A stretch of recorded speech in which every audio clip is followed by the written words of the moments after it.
Welcome to Blizzard Fire. We hope this video helps fire up your solution. In this video, I will explain how to change the alternator on a Hyundai Santa Fe Sport. First, prioritize safety by disconnecting your vehicle's negative battery cable.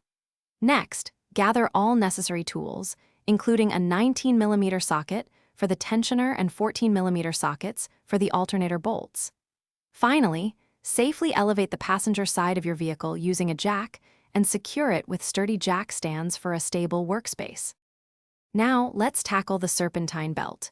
Use a 19mm wrench on the tensioner pulley and rotate it counterclockwise to release the belt's tension. Carefully slide the belt off the alternator pulley and set it aside. Next, locate and disconnect the main positive power cable, usually secured by a 12mm nut, and any other electrical plugs attached to the alternator. With the belt and wires detached, it's time to remove the alternator itself. You'll typically find two mounting bolts, often 14mm, holding it in place. Remove these bolts completely.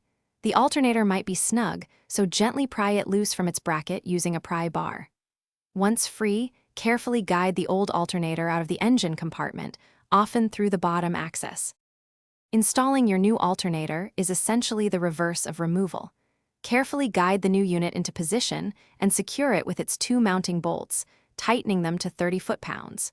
Reconnect all electrical connectors and the main positive battery cable.